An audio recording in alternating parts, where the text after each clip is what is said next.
Test. Thank you all for coming. Thank you all for being here. We're waiting on a couple of our candidates. We will begin shortly, but please do be neighborly. Introduce yourself to those around, and we will begin shortly. Thank you.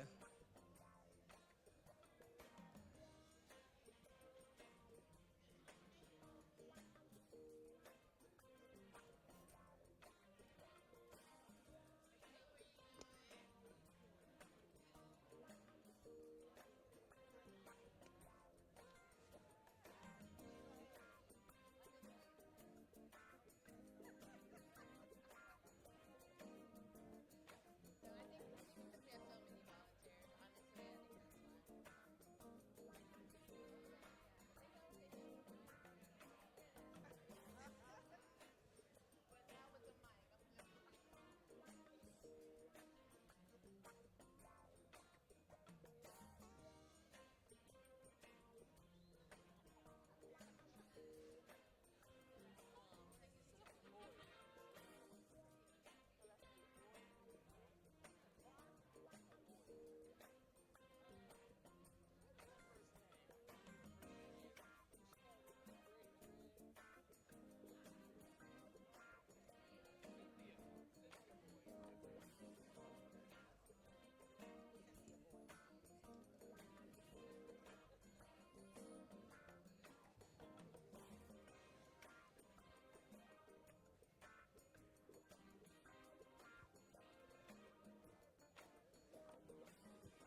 If you would encourage those that's in the entryway to come on in, we're going to get started.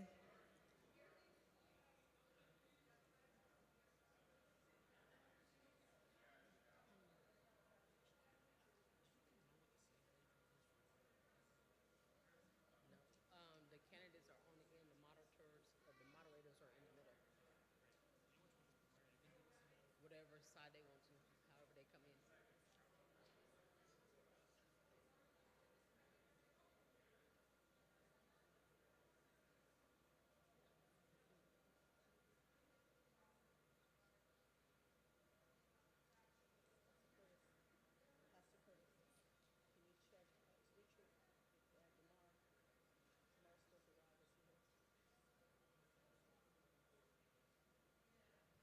We're going to go ahead and get started for the evening. I'd like to say welcome to Victory and Praise Church. Welcome to our 2024 General Elections Candidates Forum. I'm Pastor Trina Turner. I'm the executive pastor here at Victory and Praise Church, and I am elated to see each and every one of you. Victory and Praise Church is a place of praise, purpose, and prayer. We are a community here at Victory and Praise where people of all ethnic backgrounds can find a place of hope, healing, love, and a space of belonging. Here at Victory and Praise, we equip individuals to serve and lead through faith within the community. So on behalf of Victory and Praise, on behalf of Faith in the Valley, on behalf of the NAACP, the Stockton NAACP, we'd like to welcome you to our 2024 Candidates Forum. It is imperative, I know you know it because you're here tonight, that we utilize our voices, we exercise our right to vote, and this forum is to give public information regarding the candidates that are running in our federal, state, and local elections. Forums were hosted earlier this week on Tuesday and on Wednesday for some of our other races, and today we're going to conclude our forums for 2024. By now, you all should have had your ballots in the mail. If not, please do inquire as to why not. Ensure that you have your ballots. Ensure that you are prepared to vote. Today's forum, we're going to focus on candidates running for city council and our candidates that's running for mayor. So at this time, I'd like to introduce Pastor Curtis Smith, Executive Director of Faith in the Valley, who's going to lead us in opening prayer. Someone put your hands together for Pastor Curtis as he's taking his time. I think he wants a long and loud applause. So please keep it going. Come on, Pastor Curtis. Come on. What we do for a loud, rapturous applause. Keep it going. Can you keep clapping? Can you keep clapping like your candidate is winning in every election? Woo-hoo! Uh-oh, there we go. There we go. And I approve that message. Well, welcome, welcome. What we're going to do is we are in the house of the Lord, so we are going to set the atmosphere. Is that all right? That's all right. And even if it wasn't, it's going to be all right. All right, so I'm going to ask that you join me in prayer. And those of you who are comfortable enough to bow your heads, close your eyes. And I recognize that there's multi-faiths in this space, and so I want to be respectful also of that. As an organization of Faith in the Valley, we're a multi-faith organization, and so we acknowledge that there's other traditions and things, but I will be praying in my Christian tradition tonight. Let us pray. Dear God, our Creator, our divine source of all, we rise up together today from diverse paths, united by our shared commitment to justice, compassion, and the well-being of all people.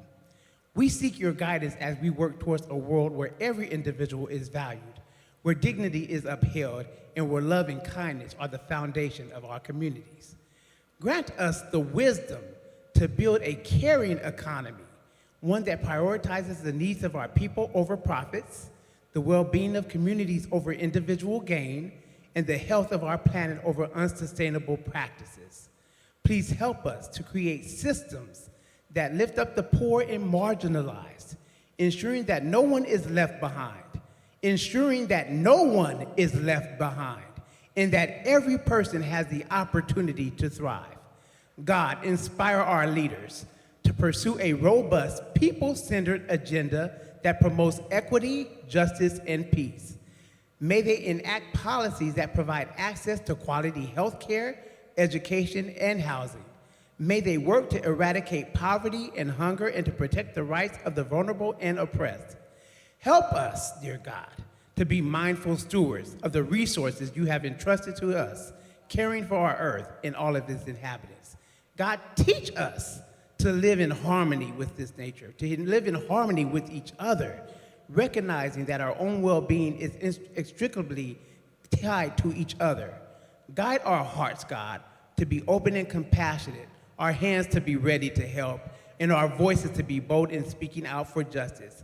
May we find strength in our diversity and unity and in our common purpose. Let our actions be a reflection of your love. Let our actions be a reflection of your love. And may we be instruments of peace in a world that so desperately needs us. Lord, bless us, bless the candidates. Lord, bless this night and help us in this city. In Jesus' name, amen. Amen, amen, and amen. Thank you, Pastor Curtis. We appreciate you on tonight for our opening prayer. And at this time, I would like to bring to the dais President of the Stockton NAACP branch, Brother Bobby Bivens, to give us a welcome on tonight.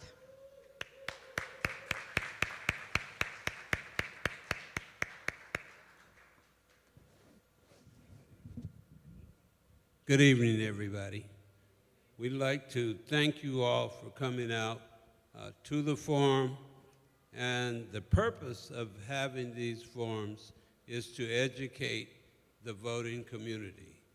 The purpose is not to promote any other cause, but simply to make sure that the people that are voting do understand, do hear the candidates, and are able to make a selection. Unfortunately, we have one candidate won't be here, but our moderator, MC, will take care of that. Again, we want you to remember that you are in the house of the Lord, and we expect you to conduct yourself in that manner. No foul language, no eating in the sanctuary, no drinks unless you have a top for it, and in that case, keep the top on when you're not drinking. Again, we'd like to thank you for being here. We're happy to do this collectively as a team and for the behalf of our community and other people that will learn and will get more engaged in the future. So thank you for being here. Have a blessed evening. Thank you, Mr. Bivens. Faith in the Valley, Victory and Praise, and NAACP are just a few of many organizations that's out there doing amazing work. However, we are all nonpartisan organizations, and as such, we have invited all candidates running for each of the respective races. Our goal is to introduce you to candidates and allow you to hear their responses to questions that will be able to reveal their goals, their visions, and their plans for our great community. So tonight, you're going to hear from candidates running from City Council Districts 4 and 6. For District 2, we want you to know that we did not successfully locate contact information for one of the candidates to send information or invitation for this year's forum. So with that, our other candidate, Raqar Rizvi, did RSVP, yes, and make himself available to join us today. However, under counsel, amen, he's here waving his hands, under counsel for our city's 3 lawyers, we are not able to have this debate tonight with just the one candidate. However, candidate Raqar Rizvi is here tonight, and at the end will be available to answer questions tonight. So our first race on tonight is going to be City Council District 4. Now, there are 2 candidates who are present for the race. It's Mario Enriquez and Gina Valdez Bracamonte. So the format for each of the forums is as follows. I'll explain it now, and then our moderator will explain again in a bit. But so that you'll know, they've all been instructed that they will have a 1-minute opening, and then later they'll get time for a 2-minute closing.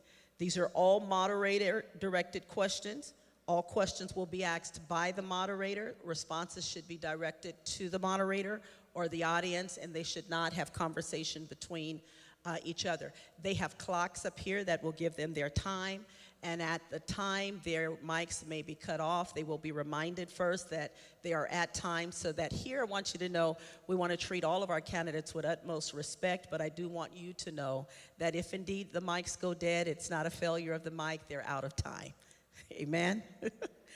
All right, so again, we ask that all candidates, all audience members, please respect every person that we've invited into this space. We ask that all language choices respect this religious space, which has been so integral to get out the vote in efforts of our community.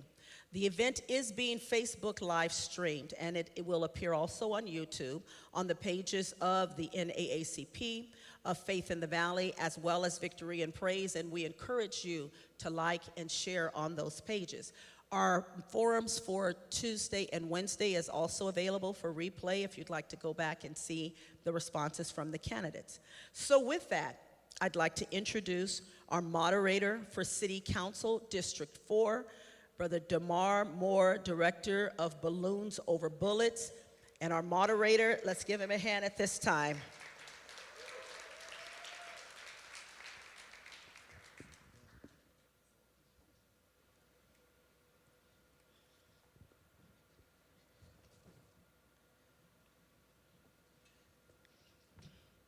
And I think our candidates are being escorted in.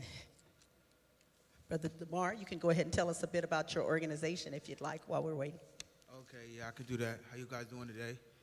My name is Damar Johnson, founder, CEO of Balloons Over Bullets. Balloons Over Bullets was a organization we started back in 2018. Why? Because there was a spike in school shootings, police shootings, and then the neighborhood shootings that just never stopped. What we wanted to do was create a safe space for kids, just to be kids, and at the same time create a space for the whole entire community to see the village that we've been neglecting for so long. And for 6 years, we've been active in every community, you know, communities that people just don't want to go to, and we don't mind it because that's where the light is, man. And if we're not serving the light, or if we're not serving the people, if we're not taking care of the kids, we're not taking care of the future. So we take care of the community, but we take care of the kids first. Secure the community, take care of the kids, we secure the future. So it's Balloons Over Bullets.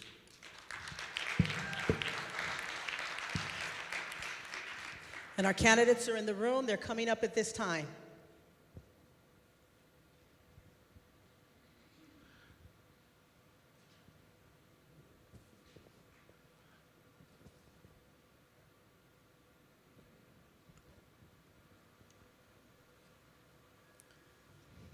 Come on, let's give a hand for Mario Enriquez and Gina Valdez Bracamonte. How you guys doing? Anyway.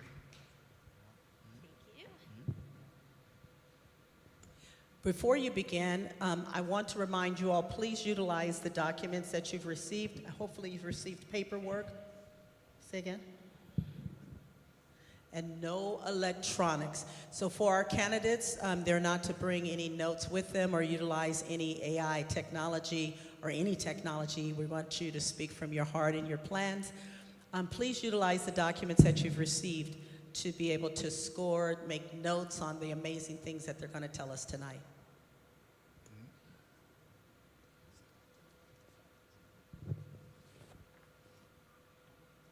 So as we proceed, the format for each forum is as follows. Each candidate will have opening and closing statements. You will have 2 minutes for both an opening and closing statement. The moderator directed questions. All questions will be asked by the moderator with no audience questions. You will have 2 minutes to respond to each question. A chance to address the moderator. Please address all responses to the moderator. No interaction or interruptions between candidates are permitted during the forum. Rebuttal. There will be opportunities for rebuttals where you can respond to the points raised by your opponent. Moderator follow-up. The moderator may ask clarifying follow-up questions to which you will have 60 seconds to respond. Stage guidelines. Please note that no notes are allowed on stage, and we ask that you refrain from speaking directly to other candidates during the forum.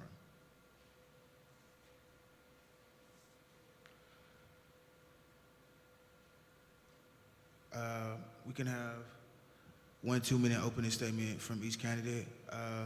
Let's go ladies first. Gina? Thank you very much. I want to say thank you for this event. Thank you for having me this evening. My name is Gina Valadez Bracamonte, and I am a lifelong Stocktonian. I've lived in this town and I've worked in this town for over 40 years. More recently, in the past 15 years, when the housing market crashed, I knew that there was a need when people who were working were losing their homes. I found a way to fill that need, and I called it Bread of Life. Bread of Life has provided hundreds of thousands of groceries to the residents in this city. I have been here my whole life serving Stockton. I want to take that into the next level on city council level in policy making.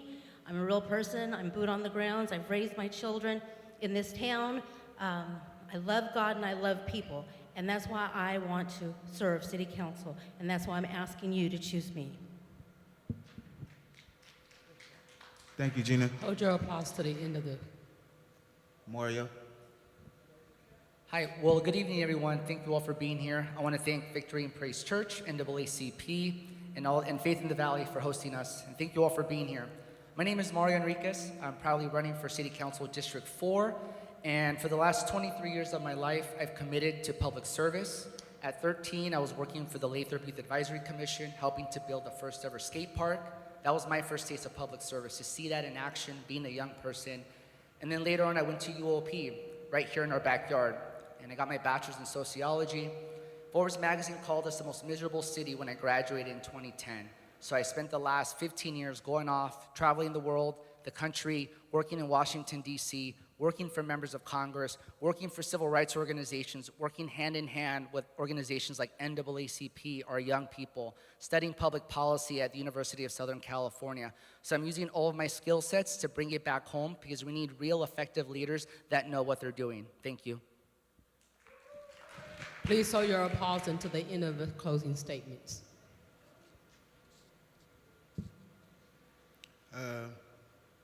First question? First question is, what will your platform be during your tenure in office? What partnership do you envision needing to accomplish this for effective governance? Let's start with Mario. Sorry, can you just repeat the first part of the question? It's a little bit hard to hear. Thank you. What will your platform be during your tenure in office? What partnership do you envision needing to accomplish this effective governance? Great question. So it's going to take a multi-pronged approach to really effectively work with various organizations, not just nonprofits, but our education sectors, our workforce development, our business, and also our local government sectors. We have to really think about what we have to tackle first. As a council member, if elected, I have a record of working with people, building consensus, thinking of different policy issues, having roundtables, and to really think about what are the current issues, not just happening in Stockton, but also in District 4. And that's the type of things that I know I look to discuss. I know we talk about public safety, our housed population, crime, infrastructure, speeding, some things that are very localized, even urban greenery such as our trees. So I already plan to, in my first 100 days, host these policy roundtables and think, as someone who's been going to council meetings, someone who's been active in the community, going to various organizations and asking them, what are you going through? What are the issues that you care about? And hearing from them and being a thought leader of actively listening, which I hear in the community that people are tired of saying, I feel like my government isn't listening to me. So for me, I make an intentional effort to go across District 4 and also going across the city of Stockton and asking, how can I be a resource? Whether it's District 4, District 6, any district or the mayor, we're all representing Stockton. And that's the energy that I bring, that I've been bringing since I was 13. I'm 36 years old, and every single year I've hustled to show the people of Stockton, my hometown, what I bring to the table, and that I bring solutions and results. Someone that's worked across sectors, that shows that I'm more than just a one-issue candidate, that shows that I really intentionally show up. At city council meetings, I love giving public comment.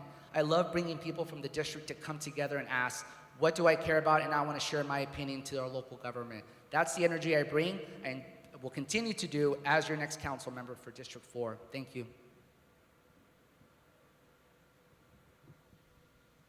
Would you like me to repeat the question? No. Okay. What I would do is what I have been doing, not just over this last year, but over the last decade or so. I have met with the people in my district, and I have asked them what their needs are. I have asked them what their concerns are, and the two top priorities is public safety and homelessness. I've also met already with multiple leaders in this community, including nonprofit agencies, and myself, as being a nonprofit leader, I know how nonprofits work together, and I know that with the help of nonprofits and government working together, there's a lot that can be accomplished in Stockton. My priorities, of course, would be the public safety and working with the city with programs like Office of Violence Prevention that do an amazing job bringing their resources straight to the homes of the individuals in this city that have experienced trauma and crime and have been incarcerated. They want to help. That is a part of what Stockton is doing to help stop the generational repeats of criminal behavior in homes. So that's what I have been doing already, and that's what I will continue to do when I'm on council. Thank you. Let's go to the next question. What specific plans do you have to revitalize and redevelop Black neighborhoods in your district, specifically for residents in historic African American communities of Market, Filbert, and Greenwood? And how will you revitalize the Black-owned business community? Gina? So I really believe that it starts, we need to start reaching our youth younger and younger, and that would be mentoring. There are a lot of groups, community, again, nonprofit groups that provide mentoring. We need to reach these youngsters before they're caught up in some of the unsavory activity that causes destruction. What I think I would do, or what I think would be a great idea, is bringing things for them to do that's engaging for them. I've heard talk of roller skate rings. I've seen that Elk Grove has a wonderful water park, and I think that Stockton needs to bring things like that into this area that's fun for the children, that's safe for our youth. Whether it's tournaments, soccer is a great resource. Kids love soccer, and they can go outside and they can run outside and get some of the energy out. Maybe it's time that we bring soccer fields to this area. I think that would be phenomenal if the city could do that.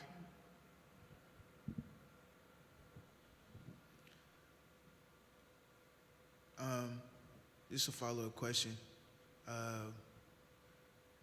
Could you add to how you would like to revitalize the Black-owned business community? Would you like to follow up on how you would revitalize the Black-owned business community in that area? How I would revitalize The Black-owned business community in that Black-owned. Black-owned business. Yes. Got it. 60 seconds. Got it. So again, I think that cleaning up Stockton and cleaning up East Stockton, Filbert Street, Waterloo Road area will help bring businesses will help revitalize businesses. Just myself going into a place of business I've gone into a lot of businesses when I've been in sales, and when I've walked into a business and it's trashy outside and it's dirty outside, then it kind of shows you how they're running their business. If we clean that up, and I'm talking about the city cleaning it up, that goes back to the homelessness issue that we have. Clean it up so people will come to your business. Thank you. Question for you. Want me to repeat it or you got it? No, I got it. Thank you. So I actually heard the question, and I'm happy to answer that specific question you asked me. So you talked about the intersections of those neighborhoods, particularly the Black neighborhoods, and to really help restore, or to help be with that community, we have to think about the trauma-informed specialists that we are putting in those communities, also the communities, the residents that live there.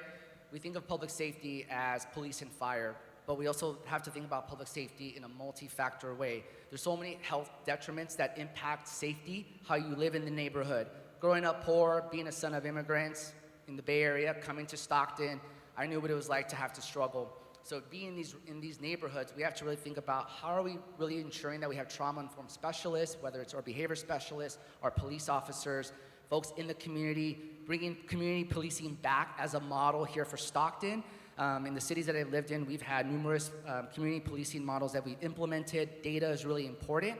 I lived in the city of Pittsburgh, Pennsylvania, which is a predominantly black and white city, and I'll tell you that right now, public safety was a key issue similar to here in Stockton. So being there, working in local government for the city council member, we got to see firsthand that we have to really track data, whether it's a 3-year or 5-year. So in those neighborhoods, we have to really be intentional with the community policing, and I know that's something that I plan to bring. Again, even though it's not District 4, I want to work with the other district members to say, how are we really tackling public safety as a core issue? And in terms of our black businesses, as I said before, Miracle Mile is the economic engine hub of District 4. We have to think about really supporting black entrepreneurship. As someone that works at the University of the Pacific, who's worked in education in multiple sectors beyond just the nonprofit, I know what real multi-partnerships look like. So to have a black economic hub is crucial. Working with our Eberhard School of Business or Delta College is also another impactful way to do it. And also, if we really make black businesses front and center of our priority as a local government, and we close that revenue gap between our white businesses, that would be $290 billion that would bring to the U.S. economy. Time. Okay. Thank you. Next question. I have a rebuttal.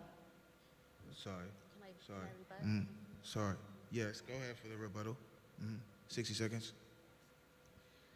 So it's a question rebuttal. Can I do that? Go So ahead. my question rebuttal is how many businesses, I wonder, has my opponent owned and operated? Because I've owned and operated businesses on my own most of my life. I've worked 2 jobs raising 2 children on my own. And I know the struggle that it is, especially for a woman of color. And it isn't just about, it isn't everything that was just said. It is real life stuff. And so my question is, I wonder how many businesses my opponent has owned and operated in his 38 years. Yeah, we not gonna let that go. We gonna stop that right there.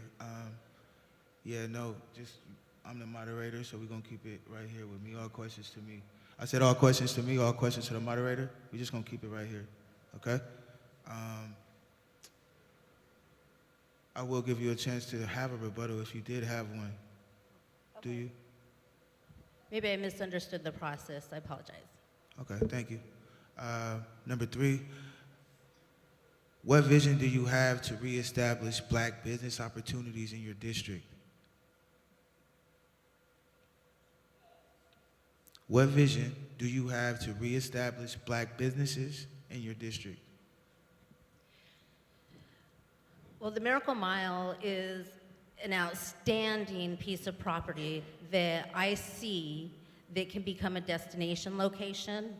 There are areas, right now, the Miracle Mile has $20 million that has been allocated through the work of Assembly Member Via Pudawa.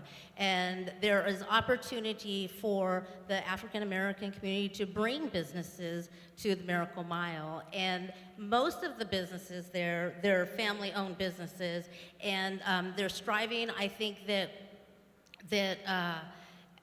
being part of the Miracle Mile committee would be helpful to bring businesses to the Miracle Mile. And I just think that that's the destination place. I've been to other cities, Monterey, I've been to Livermore, I've been to other little cities where we're a multicultural city.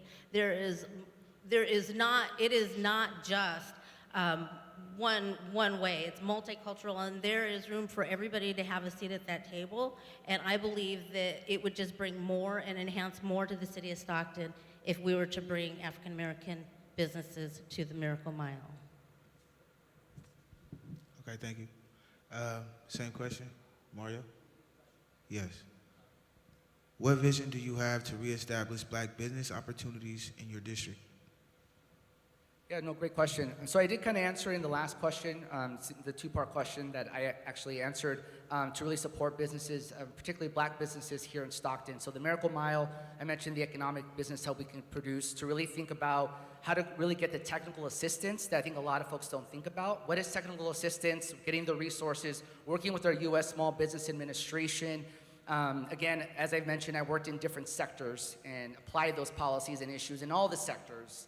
And I'm proud to say that because I've worked to understand how all these sectors work together, and with a small economic business model, we can really implement that. Again, going with the business mile. I'm proud to say too, as the economic engine hub, we have the Miracle Mile, but we also have Yosemite Street Village. In my work, and I'll share this right now, I have a deep understanding of working in the district. I live and work in the district, but I've also worked at a restaurant on Miracle Mile. I have a full-time job at UOP. I'm a professor, and I still couldn't pay the bills. I had to take on a job as a server at a sushi Kokoro, and right there, those 8 months that I was working there, I got to understand firsthand how small businesses are thriving. To be the only candidate with visible support on the Miracle Mile, who actually goes to Yosemite Street Village and supports a wide range of issues, whether it's trees, our LGBTQ community, our business community, our small workshops, being there active. And I'll tell you right now, the people there see me. They see me because I show up and I speak up. I do the work and I outline my vision as a community leader in all the sectors, but also what I intend to do as a council member. So again, economic development is very important to me. I did that in Washington, I did that in Los Angeles, I did that in Pennsylvania, and I've been doing that here in Stockton. I came back because I want to see my community thrive, and economic opportunity is tied to racial equity, especially for black and brown communities, and that is the energy I plan to bring, and you can keep me accountable. Thank you. Thank you. Follow-up question. Could you clarify on, because you said a lot in this answer and the last answer, but could you clarify a little bit about how you plan to reestablish black business opportunities in your district? Yeah, absolutely. So I mentioned about the workshops that we aren't having in the district. So working with our various chambers of commerce, I have a good relationship with the various chambers. Not only am I an ambassador for the Asian Chamber, but also working with our African American Chamber of Commerce. But that's at a local level, right? So we also need leaders who have an ability to work across sectors, working with our county government officials, working at the state level, which I've done, and working in federal government, to understand that we have grants and resources that are coming down the pipeline, but as things trickle down, things fall through the cracks. So we have to ensure that things don't fall through the cracks, and we need someone with that energy to ask questions, to say, hey, where is the money actually going, to really help us reestablish these black businesses, to say, if you want to start a mom and pop shop on the Miracle Mile in Yosemite Street Village, let's clear out the red tape. Let's do these workshops, but then the next steps would be the redlining, to ensure that fees aren't a barrier to start a business or to be able to get a proper loan. Those are barriers that historically have shown that black and brown communities are facing over and over and over again. Thank you. Would you like 60 seconds to add to, do you have a rebuttal right now? We're just gonna go to the next question. Okay. Hard time? I said, did you have, I'll give you 60 seconds to speak on anything, just to clarify on what you wanted to do. I know you spoke about what you wanted to bring to Miracle Mile. If there was anything else that you can do in your district for African Americans? Go ahead. So my father was a business owner right down the street from here. It was called Sheet Metal, Country Sheet Metal, where I learned how to fabricate sheet metal products at a young age. And I did see firsthand how difficult it could be in being a man of color in trying to establish a business. But what I've learned from that is that nowadays there are plenty of opportunities that are available through workshops, through grants for first-time business owners, especially for women of color that can open a business, a small business. There's financial opportunities that weren't always there when my father was starting his business. And I think that that is education, where we can bring, as a council member, just being resourceful and knowing of the different opportunities and the different resources Time. that are available, that I could Time. bring that to the table for. Next question. How do you intend to secure funding or infrastructure projects? Let me repeat that. How do you intend to secure funding for infrastructure projects, and what strategies will you employ to ensure that the allocation of resources is both efficient and equitable? Go ahead, Mario. So infrastructure is one of my favorite topics. We have to think about infrastructure as a wide range of issues. First is our roads and our potholes. I haven't even started the job yet, and I've already helped fix 3 potholes. Again, going back to how intentional I am when I go through the district, as I drive through and I talk to folks, when I door knock, but also just being around the neighborhood. We have to, as I mentioned earlier, we have federal dollars and state dollars that constantly get fall out of line, that aren't really held accountable. And to your question about being someone that is effective in bringing that money in to say, this is where money is being spent, but also the current projects that we have. We have leaders here in the audience that I know are very active in Caltrans. I myself go to Caltrans meetings as well, and to understand how we're really thinking about the safety of infrastructure. We all know no matter where you live, speeding is a major issue. We have to think about not just fixing potholes so we don't have to get our wheels damaged, and those costs add up, right? We're already trying to pay the bills. That adds up, which a lot of people don't think about. But then we also think about safety as in, I want to be able to, families want to be able to go out and go to a park and feel safe, have lights on in their streets, have lights in their parks, have bathrooms that fix. That's all infrastructure as well. It's not just streets. The safety issue of traffic is also another major problem. No matter where you are, we hear about speeding, even in residential communities. And in my district, being equitable to say, we need to work with Caltrans, our county, and our state, and also the U.S. Department of Transportation to advocate, to say, we need dollars in these projects. They've been going on for 8-10 years. The priority is here. And at a local level, city council and myself, as in my district, we can track that data and to say, we have community members who actually have speeding. They're actually checking the speeding on streets. Can you imagine if we're effective at capturing that data? And it shows that the urgency of dollars can come to these projects, but we have to capture the data to showcase why we need it. And that's what I intend to do. Time. Thank you. Want to go ahead, Gina? So what I would do is I would try to understand the process of the funding for the monies that come in on the federal level for the infrastructure, and how certain dollars come in through tax dollars and how they're allocated. That's where I would start, trying to understand it, because if you can't understand it, you're not going to be able to offer any solutions. Another thing is that I think everything is built on relationships, and I would build relationships with the elected officials that we don't know who's going to be elected into the assembly, but whoever that person is, then I would build a relationship to work closely with them, and also with some of the key players at the state level with Caltrans. I do know a few people from Caltrans, and just trying to understand how that system works is where I would start.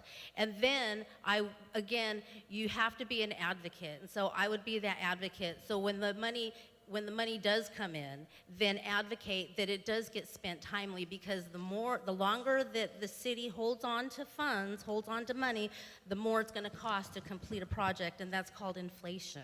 So if we hold on to this $20 million as an example for another year or two, by the time we get to building whatever it is we're going to build, then that $20 million is really worth a lot less. So that's what I would do, and I would be very diligent in it, especially in building the relationships, because I don't expect to know everything, but I'm sure I know people that do know.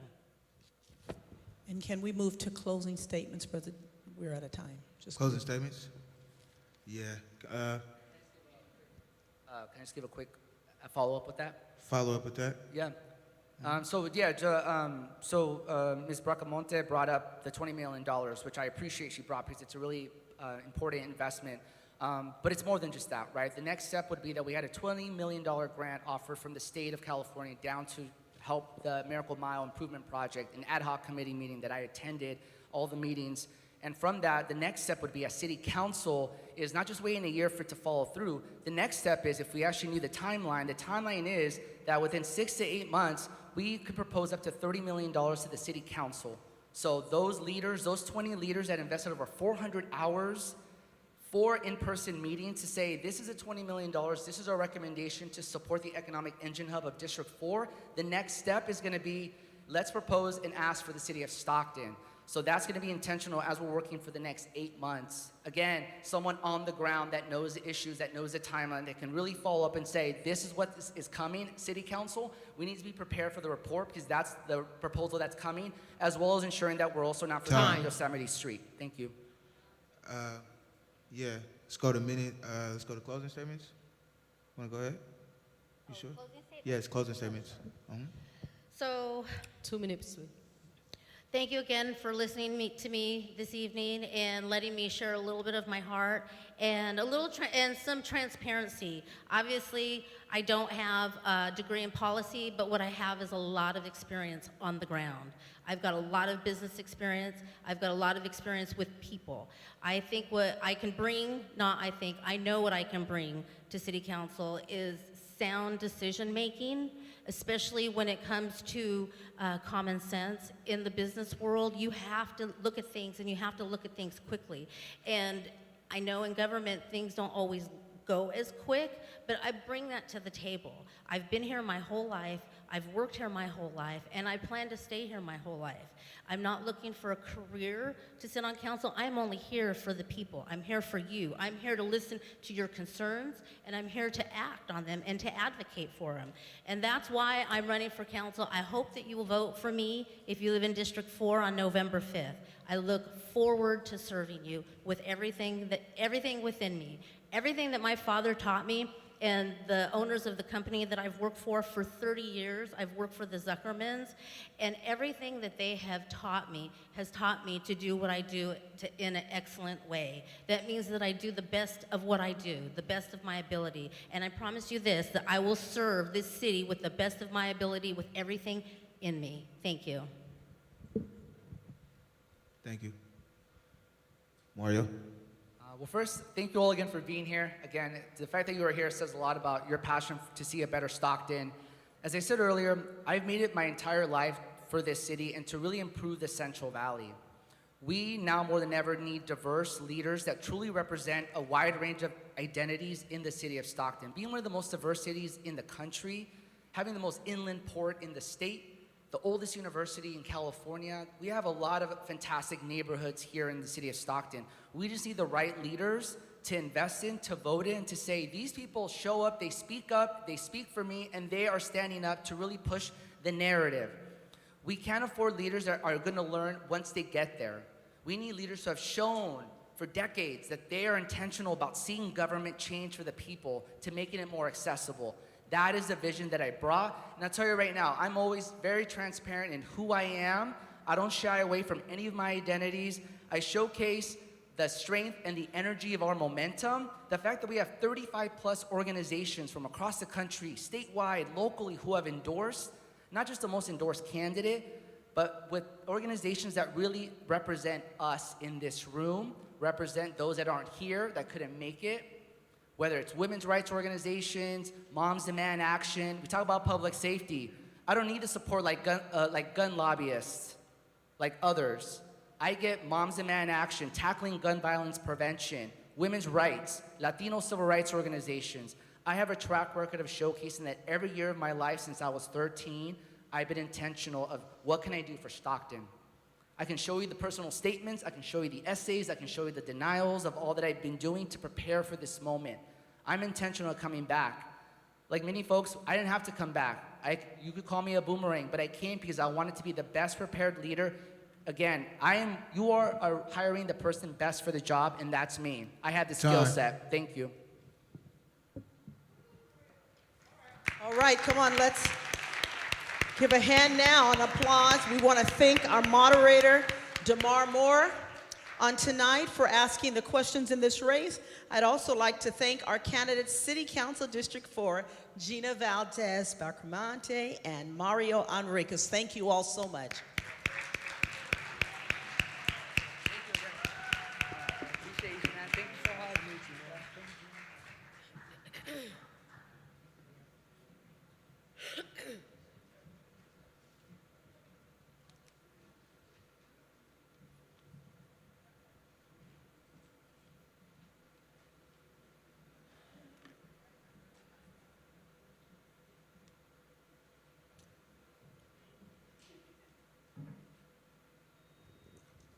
We welcome you, our candidates, to stay until the end so that you can be greeted by your constituents on tonight.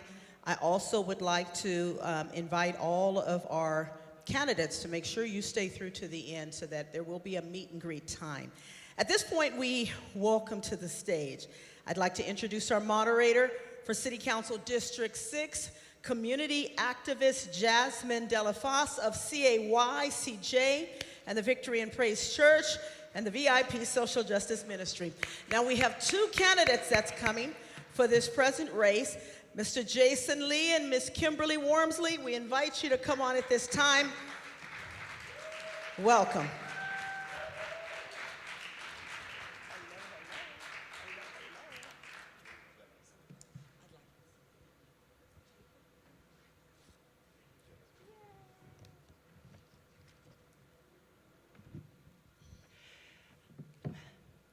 It's a beautiful crowd tonight. How's everybody feeling? How many of you all are registered to vote for this year's election? Awesome. Thank you. As mentioned, my name is Jasmine Delafosse. I'm a community organizer, represent several organizations, many who are in the house today. And so really excited to be here today. I'm going to be your moderator for today. I'm going to read over some of our directions for today for our candidates. Each of you will have 2 minutes for an opening statement and a closing statement. All questions will be asked by myself. There will be no audience questions. You will have 2 minutes to respond to each question. Please address all responses to the moderator. No interactions, no interruptions between candidates are permitted during the forum. There will be opportunities for rebuttals where you can respond to the points raised by your opponent. That will not include questions towards the opponent, but a rebuttal statement that you will have 60 seconds. There will be up to 2 rebuttals that you are allowed. Moderator follow-up. You may ask for clarifying questions to which you have 60 seconds to respond to. No notes are allowed on stage. We ask that you refrain from speaking directly to other candidates, and we ask that you're able to speak from the heart today. All right, how y'all feeling? What's up, Jason and Kimberly Wormsley? I'm glad you're here. We're gonna start with a 2-minute opening statement, and I will begin with you, Kimberly Wormsley. Good evening, everyone. I'm Kimberly Wormsley. I'm the current vice mayor and current council member for District 6. I am a long life resident in South Stockton, and my day job consists of being a social worker and an administrator. I'm running to continue the great work that's happening in South Stockton. We need consistency in our community. We need continuity in care and ensuring that we continue to move our community forward. Thank you. Thank you. Jason? Testing. Sorry. First of all, I'd like to say thank you to everybody who is here tonight. Thank you to Victory and Praise, Pastor Trina at the NAACP, and everybody that has put this event on. I want to say that I am proud to be home. And a lot of people have been asking me along the way, why? As if making it out means that you can't come home. When we talk about consistency and care, that means being present, whether you're here or not here physically. And even though my body has not been in Stockton for the last few years full-time, my heart has always been here. And one thing that I know over the last 12 months of being deep in this community and talking to people from kids to business owners, the business community, faith-based leaders, and the like, is everybody here wants to know that their leaders care for them. And I hope tonight is a reflection of who intends to follow through with their commitment. Thank you. Thank you so much. So we're going to get into our first questions. You will have 2 minutes to answer. And I just wanted to also note, many of our questions tonight are going to be targeted towards African American and Black community residents. And so when we reference the word African American or Black communities, our goal is to uplift everyone. By addressing the needs of those most marginalized, we work towards equity, These discussions are meant to foster understanding, not division, recognizing that when we uplift Black communities, Black community thrives, and so does everyone else. With that being said, our first questions are, what specific plans do you have to promote economic development in Black neighborhoods in Stockton, and how would you support Black-owned businesses? And I will begin with you, Jason. Yeah. Well, first, I think it's important to note that nobody on the current city council is a business owner. I am. And I think that's important because when you talk about economic development and economic growth, you have to be able to understand how to manage budgets. You have to know how to manage departments. And even though the city manager does that, the oversight of the city manager rests with the city council. Number one, I think investing in Black-owned businesses is critical. I know that I've met with lots of CBO owners, community-based organization leaders who are Black owners of those organizations that get $0 of funding from the city. Why? Why is it the city has a department like OVP that gets millions of dollars to deal with crises like murders, robberies, rapes, and other violent crimes in our community when Advanced Peace is led by a Black man but gets $0 from the city? I intend to change that because, again, what's important about the vitality of this city is that when you invest in people who look like me, that are in communities that are being starved of those opportunities, that is when you'll start to see a change in the city. I think looking at state resources, we've seen lots of money left on the table by the city. Recently, I highlighted $162 million of state funding, brought a man here with $6.38 billion of funding, and just highlighted multiple millions of dollars recently discovered that were not awarded to this city, but awarded to other cities. In order for those businesses to grow, you have to be able to get the SBA on a federal level to support. You have to be able to bring money to the city from the state and from the federal government, private partnerships, and people who can actually bring the resources here to create the jobs and invest in the city. And the one thing I will say is South Stockton looks worse than it did when I was here years ago. And my opponent has had 7 years as a planning commissioner, as a city council member, and a vice mayor to uplift the community. And the only thing that I've seen in the trajectory of her time here is a promotion, one time after another. Kimberly Wormsley, would you like me to, you got it? Oh, I got it. Okay, repeat it. Okay. What specific plans do you have to promote economic development in Black neighborhoods in Stockton, and how will you support Black-owned businesses? Thank you for that question. I want to be clear on a couple things.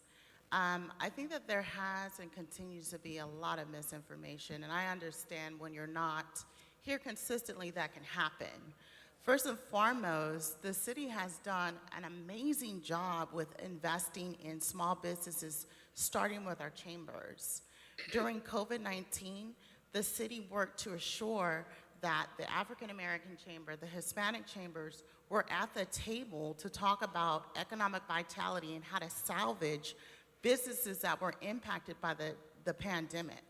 Secondly, let's talk about our nonprofit capacity building program that's happening right now, where nonprofits are being taught how to sustain a budget, how to create a budget, how to write grants, and how to be consistent in the services and care that they do provide. When we talk about grants, this city has sustained so many grants. We have $50 million in transformative climate monies that are going out right now to nonprofits in District 6 that continue to put in the investment. We also are working very hard with our public labor agreements, the PLAs with our labor groups to ensure that our young people of color are getting apprenticeship jobs.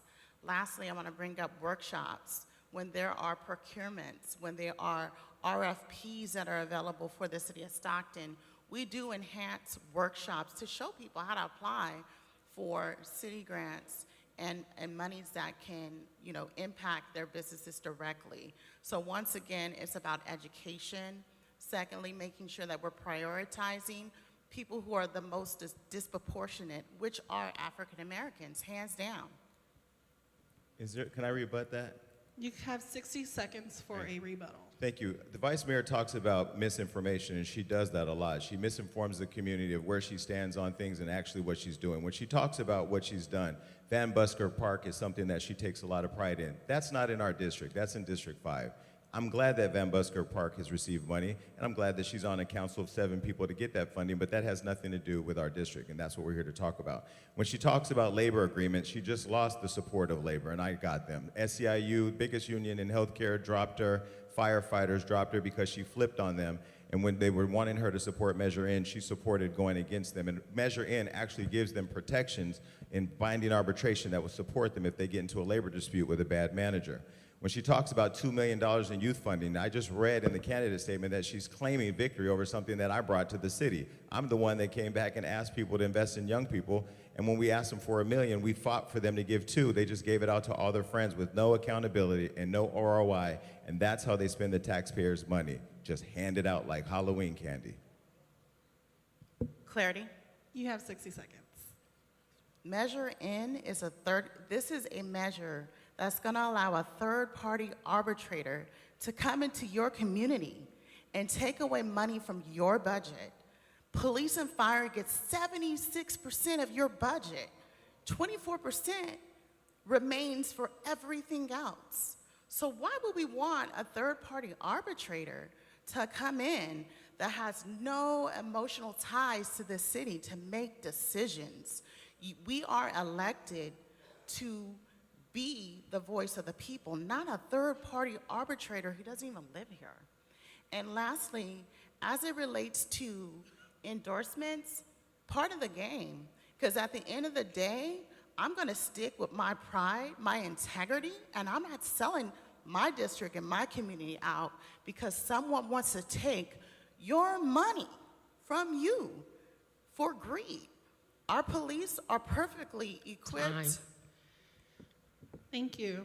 So that is how rebuttal goes. Once that's done, we'll move on to the next question. Our next question, as many people know, South Stockton has been known and oftentimes called a food desert. How would you address your area? How would you address your areas with lack of access to affordable and nutritious food? And what do you envision to make positive change in this area? And we'll begin with Kimberly. Thank you. So some of the things that we're doing to combat food insecurities and unhealthy foods is working with our nonprofits and our spiritual leaders to enhance community gardens. I think that that is maybe not the ultimate outcome that we as South Stocktonians want. Sure, we want a grocery store, absolutely, 100%.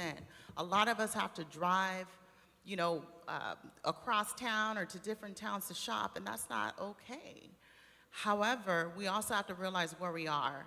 Again, COVID-19 has impacted business development throughout the country, not just Stockton, but we can do things to uplift healthy eating, healthy food options, like investing in community gardens, so that people can go, the Black Urban Farmers Group, excellent edible schoolyard, another benefit that South Stocktonians have benefited from.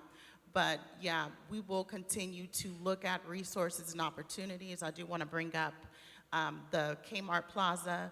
We just were able to secure someone to purchase that building a couple months ago. And so that is also going to be a benefit because that owner is already recommending and promising more retail for that community as well.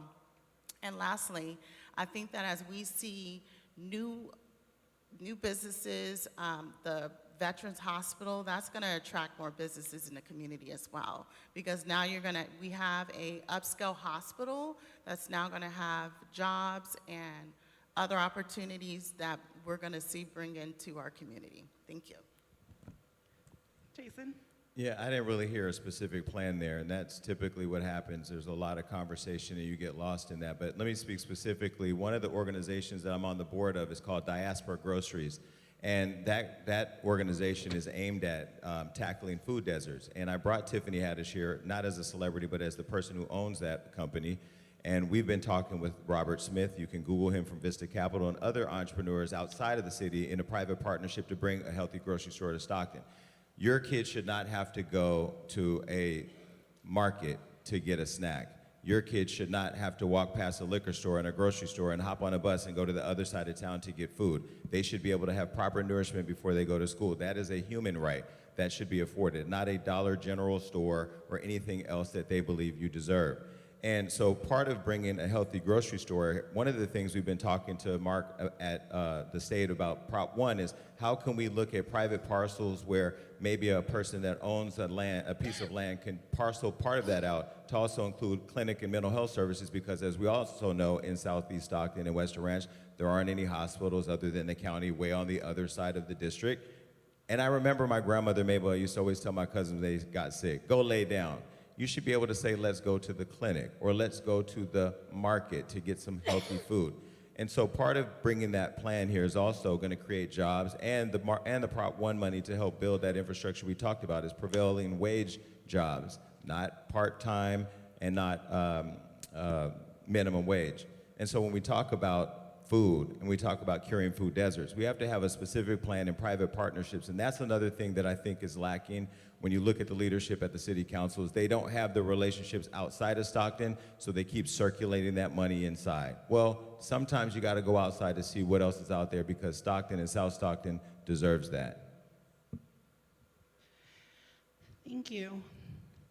Oops, sorry. All right.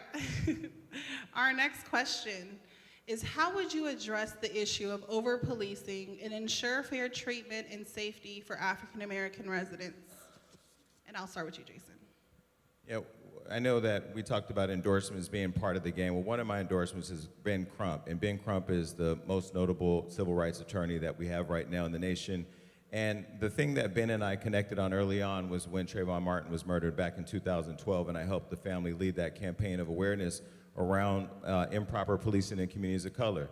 And the thing that I know for sure here is that the city, the residents of the city were promised that they would have safer streets years ago when Measure A was passed, and you spent $360 million helping to do that, and the city and my opponent here failed to deliver on the promise of over 100 police officers. Still understaffed, call 911, they're still not coming. Ask Stockton, you can't ask them nothing because they're not going to respond. And we all know that everything we're going to talk about in terms of economic vitality or building tourism or other things is all going to be centered around building a safer Stockton.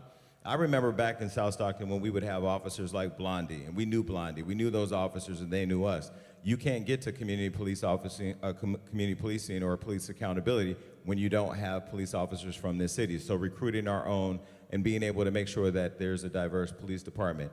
Another thing I think is that I've said recently, I think looking at a police commission model where you can have each council member appoint a person from the community, a person that lives in their district, that can sit on a commission, to have some advisory oversight, do independent investigations, and make recommendations to the council on how to address the needs of the community. And I've also committed, unlike my opponent, that we will bring back a police substation in Western Ranch and Southeast Stockton, because there does need to be some presence of safety. And right now, that's lacking. And lastly, before I pass it over, is that I think there needs to be an investment of local organizations who are doing the work in the community every day and know where the needs are. Thank you. Thank you. Kimberly? So first and foremost, the city just hired our first African-American chief in the history. So I think it says a lot about our investment and our commitment to communities of color. Secondly, when you look at where we are now in real time with the amount of police officers that we have hired, that we were able to recruit back, we're almost there. The chief just had a press conference a couple weeks ago where he talked about, I think we're about 53, 58 officers short from where we were from that 100. So I say that to say this: we are recruiting, we are sustaining, and we are maintaining our police force. Secondly, when we talk about policing and communities of color, our police need to know our community and, most importantly, be from our community. So with that being said, I love the fact that our police chief has now invested more cadet programs in our schools. Lastly, I'll end with this. I think prior to being on council, I spent the last 8 years working with the police and the community through our local associations to bring more meetings with community members and build trust back. We know that policing is a huge issue in the African American community, and we have to restore trust because trust has been broken. So with that being said, people should know who their officers are and trust that you can call the police and be respected in a dignified way as well. I will also say this: if there are concerns and questions about the way that police officers are treating the community, and if it's in an inhumane fashion, our police chief does investigate the police. That's what he did before he got here, and he will continue to hold officers accountable. And as your council member, so will I. Time. Can I rebut? Yes, you have 60 seconds. Thank you. You know, I've had the privilege of meeting with the police chief and the different leadership at the police department here. I've also met with gang members. I've met with people in the streets, rappers. I've been in the streets talking to everybody, right? It's great that they have a black police chief, and I think he's doing a great job with what he has, but how good can a person be if you don't give him the resources he needs to be effective? The man is not getting the budget. He has no control over the budget that we're promised to give the department. His officers, we had a national night out with 700 people. Their officers were pulled from coming out there because of politics at play. And when we talk about selling out the people, because earlier she said she's not going to sell out the people, part of the issues in South Stockton are not just the crime, it's also the health, right? Lots of people have asthma. We know the warehouses, those are great jobs, but when you don't hold people accountable for environmental practice that keep our kids safe, and then you have 14-year-olds being murdered in Western Ranch the other day, 10-year-olds, 16-year-olds in the parking lot at Food for Less, we all know the issues. How is it that you can change that if in the last 3 years you've been a part of the problem? If I can rebut that. 60 seconds. I think it's disingenuous to say that one individual has something to do with a murder or a crime. And as someone who has been impacted by violence, I think that that is telling of character and emotional intelligence. Crime happens across the country 24/7. I can say the same for my opponent, who has a platform and has never talked about violence in our community. Coming back 3 months ago, 4 months ago, or whatever, I've been in these streets supporting victims, uplifting our kids. I am a mother, and I find that appalling to identify a crime with an elected official, because unlike popular belief, I've been in the community. Thank you. Our next question: oftentimes we understand that our decision-making processes a lot of times exclude community involvement. How do you plan to engage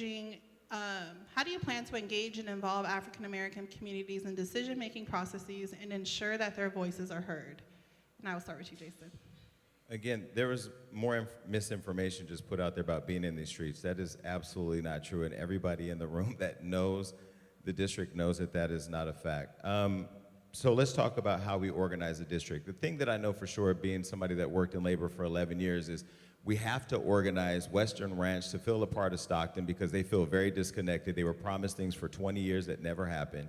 Southeast Stockton and even the south side on Charter Way or Martin Luther King Boulevard, all are fragmented. So one, I plan to organize the district through regular town hall meetings with me in person on a regular basis. Two, I think investing in the CBOs and being able to create partnerships with them in the city and partnerships within their organizations to be more effective.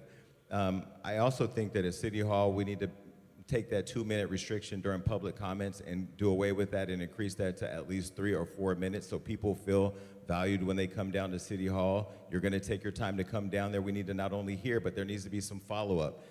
There's nothing more annoying than watching people come in after a day's work, explaining their problems or challenges or concerns, and then it's just like when you walk out the door, everybody goes in the back and has dinner. That's over. And also being accountable, being present, making sure that you understand the needs of the district and responding to them timely. We all have careers, we all have things that we're doing, but when you sign up for this job, even though the minimum requirements are 2 meetings a month and 1 hour meeting with the community, you have to treat it with a full-time commitment and a full-time heart, and I intend to do that. Thank you. Kimberly? Thank you. So let's start by talking about expanding our council meetings so that we're not meeting every 2 weeks, let's meet once a week. Because I think part of the problem, again, first of all, this is a news desert. And a lot of times people don't even understand what's happening in the city. Secondly, let's talk about civic engagement. Because a lot of times we as council members get questions, comments, and concerns that are not within our purview. So I think that we have to have conversations about educating our community about what civic engagement means, who's responsible for what. Let's talk about budget. My opponent talked about Measure N being something good or something great, but Measure N is something hurtful. People don't even understand what's happening with our measures and how we are moving legislation. So I think that for me, it really needs to be a lot more education. And then we need to start it at a young age as well. You know, the last year I've had the honor and the privilege of really being engaged with young women and young women of color. And something that they brought up to me is how men treat women of color in leadership positions. That's a problem. And I think that my opponent is a part of that problem. Because when you do a CPRA and you ask for a police video of my daughter and then send it to the 209 Times to antagonize her, to hurt her, but at the same time you talk about the youth, what is that? My daughter is just as much as a victim and a survivor as anyone else in this room, and she deserves respect, privacy, and dignity as well. Can I respond? Because there was an allegation made that is... 60 seconds, Okay. please. I own one of the biggest platforms in media, in urban media. You can go and Google that, with 6 million followers. I am nobody's puppet, never have been, never will be. There isn't a 209 Time, a Stocktonia, or a Stockton record combined that could make me throw my integrity out the window. So let's be very clear. When she's talking about a public records request, when I started in this city, I did one on everybody I ran with, because I want to know who I'm running against. I also did an FBI report because I want to know it all, just like they did on me. That's a part of the game. What I found is she has 62 pages of police reports of a lot of activity at her house that I haven't used in public because that's not what I'm running on. I'm running on a commitment to rebuild my community, a commitment to restore safety, a commitment to empower young people, not mudsling.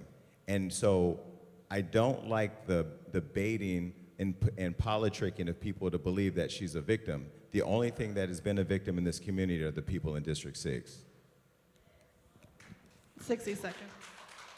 And thank you for that, Mr. Lee, and that's exactly why I'm running, because we need to continue to have dignity and integrity for all. And I just want to be clear about something. The same way that you campaign is the same way you will maintain your candidacy. So I'm not the one posting the slander. I'm not the one posting the misinformation. I'm not the one talking and gossiping and spilling the tea. That's not me. I'm not the one that's talking about your addresses and whether or not you really qualify for this race. I'm not the one that's talking about that. I've never thrown one rock because it's integrity and decency. And we have young people who are looking at us every single day. Second vice mayor of this city, being a leader, being defamed for what? Time. You're not the one winning either. Time. So with that being said, I understand all youth are sacred. That is something that I personally believe.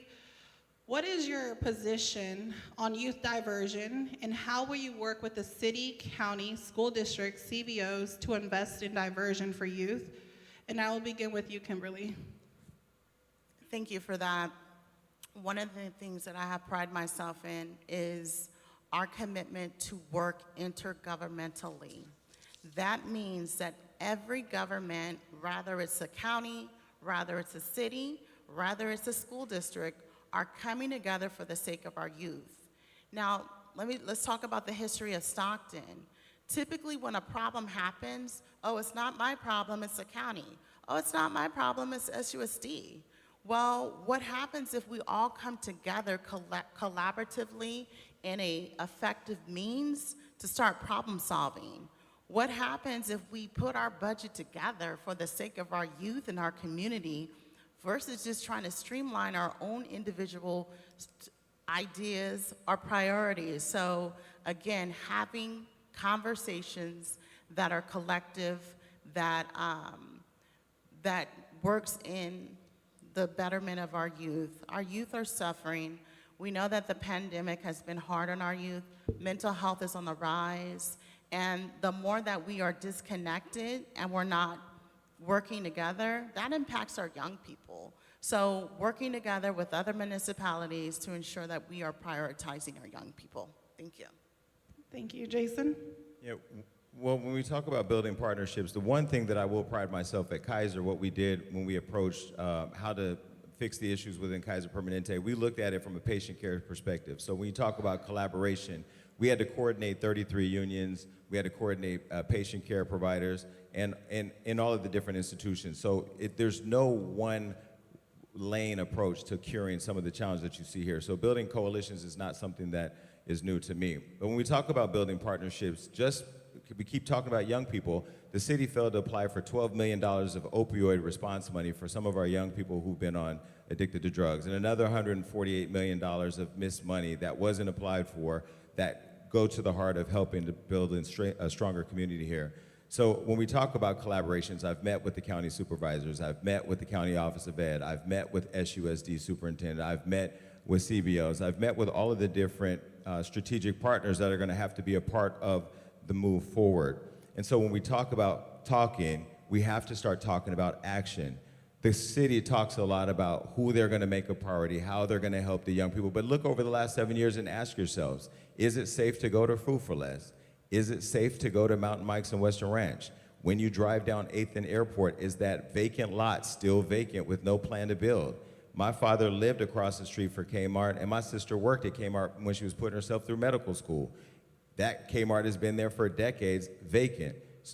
McKinley Park Pool, vacant. It didn't become a priority until I climbed up the fence and it went viral using my own platform, not the 209 Times, to highlight how my opponent was failing to do her job. And the one thing I want to say is, when you're a public figure and you put yourself out there to do a job, it's not getting attacked when people tell you that you're not doing a good job. It's actually called accountability, and that's something that I plan to bring to the city when I'm elected. Thank you for an opportunity. First and foremost, McKinley Park was in the process of being revitalized before you even decided to get on the ballot. Secondly, I know that you missed the last council meeting. I missed you there. But the council just passed the opiate settlement by signing with Care Solace. So we are going to be opening a navigation call center effective December 1st. With that opiate settlement that we have signed. So I thank you for your concern, but I do want to just bring that up because, once again, more misinformation. That was a part of the 60-second rebuttal, so I just wanted to let you know that was 45 seconds. It didn't go over, and if you wanted to, I'll let you. And then we're going to move on to our last question, and then I have a surprise at the end. Yeah, so. I'm glad that my opponent is talking about a navigation center because she sent $1 million to the one at St. Mary's and that's yet to open, which is why the homelessness has doubled while she's been in office. The other thing I like to highlight too is when you talk about homelessness in this city that we know is a complete pandemic, my opponent voted in support of not funding the Gospel Rescue Mission that was in need of funding to keep 70 beds from closing and putting people on the streets. I had to go and get the county to provide funding to keep those beds open. When we talk about navigating, the way that they navigate through accountability in this city is almost like The Matrix, right? It's like watching a movie. And we're all watching this same movie play out. The only thing that we get to do at this point on November 5th is vote to change the channel. And that is what I believe in speaking to everybody in this community, that people believe enough is enough. And they're tired of talking, they want to see action. Thank you. I think part of the question wasn't answered by both of you, but just youth diversion, just to understand what youth diversion is. A youth diversion is reverting young people from the carceral system, and rather than submitting them to legal procedures, we would reinvest in alternatives such as counseling, community-based services, and so that's what the question was alluding to. However, we will move on. Our last question for you all right now is, what policies can you help develop to address economic inequities faced by Black Americans, including employment and affordable housing? And I will start with Jason. Yeah, again, I think that we talked earlier about economic growth. That you have to address all the issues we talked about today, from crime and homelessness, to make this a city that people want to invest in. But what I will say is that part of how you move the city forward is making sure that there is accountability and leadership. The city currently has a over $950 million budget that the city spends 4 hours going through before it gets approved. And so understanding how a business works and understanding the needs of the city is going to be something that has to happen by the people who are in leadership. The other thing I want to say, and I want to go back to my point earlier about building private partnerships and building strategic partnerships from outside the city. Being able to see people who look at Stockton as an opportunity to invest in, whether it's strip malls, whether it's grocery stores, whatever it may be, big box stores for those who want to see it in Western Ranch. You have to have somebody that can bring in and shepherd those business opportunities to the table, so that way they see this as a vital city to invest in. Yes, the question was, what policies can you help develop to address economic inequities faced by Black Americans, including employment and affordable housing? I think for this one, I'm going to lean into to policy. I think when we talk about RFPs, we talk about procurements, we're putting in aspects of those policies that we are providing opportunities for communities of color. Secondly, I'm going to talk about the continued collaboration and relationships with our chambers, with our faith-based organizations, so that communities of color do understand when those opportunities come before them, so that they are applying. So I know my opponent takes credit for the youth program that the council voted on that he wasn't a part of. But even when we provided that RFP opportunity, the majority of those who received the grant were women and Black women. And that's significant, because when we're promoting and pouring into these nonprofits that are mostly women, nonprofits that are Black people, that also helps grow the economy as well. I think that it's also important that we talk about the relationships that we have on a state level and a federal level as well.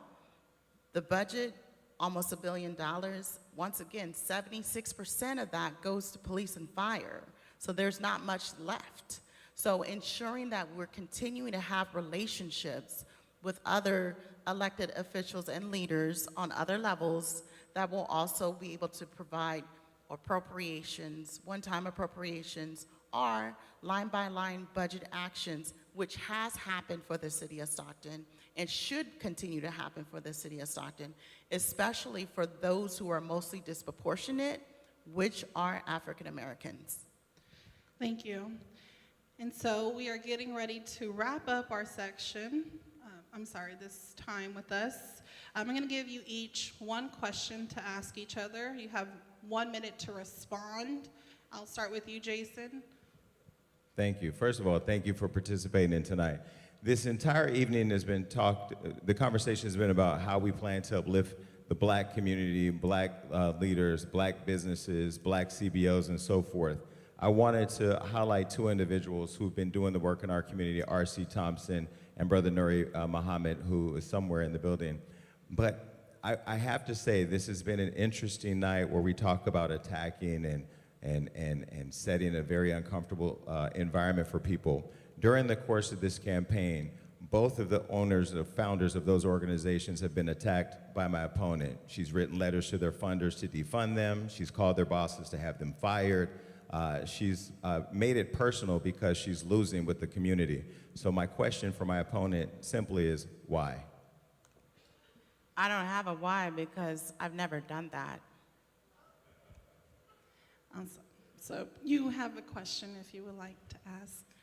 So my question to my opponent is, when did you register to vote, and what address did you use, and why do you tell people that you started your campaign as a resident in Western Ranch? So was your address at the time of when you registered in Western Ranch, or was it somewhere else? Thank God I filed for safe at home voters, so you'll never know those answers. But if you want to go to the Secretary of State and ask them, that's where that information is. Thank you. All right, so I appreciate everyone who is here. We have 2 minutes for a closing statement. So you have 2 minutes to share anything else that you have on your heart. And I will start with you, Kimberly. Thank you very much. Once again, thank you to the organizers, and thank you for Faith in the Valley and the NAACP for your continued work with educating the voters about their duties to engage in civic opportunities like voting on November 5th. It's been an honor to serve as your council member. It's been an honor to serve as your vice mayor. I think the last 4 years has been an experience in itself, but just know at the end of the day, and regardless of the circular rhetoric, Kimberly is committed to the community. I live here. My kids live here. My kids go to school here. I work here. I love the city of Stockton. I love South Stockton. I've never left my district, and I don't intend to do so. What I intend to do is continue to walk in the light, walk in integrity, and continue to move this district forward. I know that it's very easy to point out problems, and South Stockton has a lot of it because of the history of how this district was created. This is the oldest part of the city that has so many challenges. The work is hard, but at the end of the day, it's not about tearing people down. It's not about putting people's kids on blast. It's about doing the work, and that's what I intend to do. Thank you. Thank you. Jason? Yeah. Well, again, thank you to everybody who came out and participated. I want to highlight my amazing campaign team that has done a phenomenal job, my family, all of our volunteers who've become family, community partners, and everybody who supported this movement. The thing that I know for sure is I've already won in the sense of revitalizing my community, bringing them together, building a fire in all people, young people, all ethnicities, unifying a district who has been forgotten for quite some time. I just want to recap some of the stuff we've done because we're already working. The $2 million that she talks about, we were the people that started that conversation. The 3,000 toys we gave away to kids and their families during Christmas is something we look forward to doing again this year. Preventing the 70 beds at Gospel Rescue Mission from being shut down and helping them to get funding to stay open. Making sure that Prop 1 came to the city before it went anywhere else in California, so that $6.38 billion we'd have first access to, and that's why the county is moving forward and getting money, and the city's not because my opponent has failed to apply for it. Being able to empower young people. If you went to my event the other day with Floyd Mayweather, we had tons of kids and their families. They're all rooting for me, bringing their parents down to tell them to vote for me, and I do believe that they're gonna vote for me. And also, we desegregated a pool in Sierra Vista where they told kids on one side of the street they couldn't swim, but other kids could. And we worked with Housing Authority to unify that community so that way all kids could swim there because she wasn't there to protect them and I was. And I want to say one more thing. She continues to highlight that I've only been back for a year, and she's having a hard time processing that in that 1 year we've beat all the work she's done in 7. But if you're out there with the people and you're talking to the families and you're talking to the kids, because I'm talking to the parents that are burying their kids under her leadership. And while I'm not going to cure all crime, I guarantee you one thing, that when I am elected on November 5th, you'll see what real leadership looks like because she's failed to show you that in the last 7 years. Thank you. Thank you. So thank you to our panelists. Thank you for sharing your thoughts, your ideas this evening. We greatly appreciate your commitment to supporting our community and advancing and uplifting our communities. Let's give our speakers a round of applause for their participation. And we look forward to hearing from more candidates. And last but not least, thank you all for being here and joining us in this forum. And let's give it up for our moderator, Miss Jasmine Delafosse. Thank you again to our candidates, Jason Lee and Kimberly Wormsley. We appreciate you showing up at our forum on tonight. Thank you, thank you, thank you. I invite you all to please stay. Don't leave. We want to have a meet and greet with our candidates at the end of our forum. We have one more race that we would like to share with you on tonight. I'm going to ask my son, Richard, you all come on at this point. For our third race, final race of this evening is going to be our Stockton mayoral race, in which we will re-air a video that was recorded this past Wednesday evening right here between our candidates Christina Fugazi and Tom Patty. They both had other engagements tonight, but they wanted to make sure that you can hear the response to their questions. So we're not finished yet, we're not dismissed yet. I'm going to ask that you hold your seats, and at this time I want to ask that we draw your attention to the screen, and we will roll the video. My question to Mr. Patty, how do you plan to promote economic development and empowerment and create job opportunities within the African American community? So you are speaking a little bit far away from the microphone, and I'm not hearing you You couldn't hear clearly. me? Okay, I'll repeat it. So if you go close, it's loud. Oh, can you hear me now? Okay. How do you plan to promote economic empowerment and create job opportunities within the African American community? Fantastic question. Currently, as we speak, as a county supervisor, I'm working on vocational education programs. I've talked to Mr. Bivens actually extensively. I think we scheduled a 30-minute meeting, an hour and a half, 2 hours later, we were both on the same page of what we can do to empower our citizens in the African American community and throughout the county. We do know that there are some demographics, there are individuals, there's a lot of jobs that are available, but there are some people that aren't taking advantage. They're missing out on job opportunities.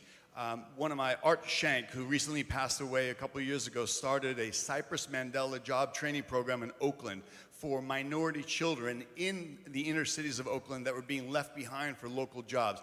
Phenomenal working model. That's exactly the type of thing we need here. So I've talked to our faith-based organizations and our pastors, our bishops, our leaders. They have a captive audience. Let's get them MC3 certified so that they can teach the young boys and even girls the opportunities that are in front of them, the job opportunities. We have an incredible amount of growth coming to San Joaquin County. Every individual here, young or old, even Bob Benz can get a job. We are on the cusp of an incredible amount of growth. Nobody should be left behind. We have job opportunities at a myriad of levels and stages of progress here in our county, and these are good paying jobs. I was just with Collins Electric the other day. They have an outreach program, and they want more African American, they want more minority individuals in our community participating. These jobs are here. We have to bridge that gap. We have to communicate. We have to expose them to the opportunities that they may not oftentimes be aware of. And that's an exciting opportunity because the growth is here. I'm proud of doing the same exact thing as county supervisor. We've expanded our economy, and this is a bridge to jobs and our future. Thank you. Ms. Fugazi, the same question. So economic development is essential in this city for success for all, but specifically for the African American African American community. We have something that's called DBE in the city of Stockton, Disadvantaged Business Enterprise. How many of you know about that program? How many of you know how to become part of that program? How many of you know that you can get government contracts if you are a disadvantaged business owner? Not many people know about that program. On top of that, we have something called Thrive that the state of California funds. It is the high road to inclusion and a vibrant economy. These are dollars that come to our community that actually go into disadvantaged neighborhoods, that go into the community and say to people, you know, we have job training, we have opportunities, but it goes further than that. With the continuation as it goes through, because this is a multi-year program, it goes into the development of economic opportunity specifically for people in this community that come from disadvantaged backgrounds, especially our minorities. Something was mentioned earlier too by Mr. White. He had brought up about 13% of our population is black. Well, we can look around our community and we know that it is not representative. We can look specifically to those jobs that have livable wages that are not being represented by people who are African American. We need to change that. How do we change that? Well, like I said, we go into the community. We train the workforce. We have people who come here who want to open a business, and we say, we will train your workforce. You tell us what skills are necessary, and then we do that in the high schools and have it done. Sorry. Thank you, Ms. Fugazi. And before I ask the next question, I want to make a statement, that being that this forum tonight was originally scheduled for Friday night, and I apologize to the two candidates that we don't have more people here. However, we will be replanted at the time that the forum was originally scheduled for on Friday night, so that people will have the opportunity to hear you both in case they're not aware we're doing this evening. I also want to say that it is important that in your answers you be specific, because we're also looking at answers that answer the questions and not just dialogue. So I thought I'd say that, put it out there, and you both know me, so we'll move on from there. Ms. Fugazi, back to you. What is your plan to increase the engagement and involvement of the African American community in decision-making processes and ensure that their voices are heard? And before you answer, we refer to African Americans because whatever good things happen for African Americans, whatever policy changes happen, everybody benefits. So for those of you that are not accustomed to our style or my style, we will refer to African Americans, but it's reflective of all people. And when African Americans get improvement, there's no law that only limits it to African Americans. So don't get shook. If you're hearing us and you're saying, well, why didn't they say another different group? They are prejudiced. No, we are not. Again, at the bottom of the rungs generally is African Americans, and things get passed by advocacy, and then everybody benefits. So I want to be clear. All right. Now, Ms. Fugazi, what is your plan to increase the engagement again and involvement of African American community in the decision-making process and their voices, that their voices are heard? Okay, a couple of things. First of all, on council, Councilmember Wright and I worked on something. It was a ordinance that was equity, inclusion, social justice, and diversity. It was a way for us to involve everybody and make sure everybody had a seat at the table. Well, we created a commission. Unfortunately, that commission never happened. So as mayor, I would make sure that that commission came to fruition and that we had representation. Now, this commission specifically, though, would be an advisory to council for the needs of our community, but specifically for those that have been disenfranchised. So we would start there. From that, I would say, I go to people. People don't have to come to me. I don't want to sit in my office. If you come to my school, you will know I am out and about all the time. I'm very rarely in my office. I would go to the churches. I would love to bring back the pastors, clergy breakfast Sometimes they had a luncheon so that we could sit, break bread, and talk about the issues in our community and how we could create solutions for them. Because every voice matters. And if we don't have you at the table, if we don't have people from the community whose voices don't feel like they're heard at the table, then they won't be. So it's very important that, as I've appointed people of color, of different backgrounds as my commissioners on almost every single board that I had, every commission that I could do an appointment. And that was important because if you're not at the table, your voice isn't getting heard. Okay, thank you. Mr. Patty? I know the Want me to question. Repeat it? Yep, I'm good. Okay. So the answer is economic influence. That's how you can transition where you're at, where your community is, and having a seat at the table. There are so many, the economic buying power of the African American community is incredible right here within the city of Stockton.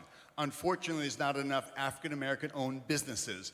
As we speak, I'm working with University of Pacific President Callahan.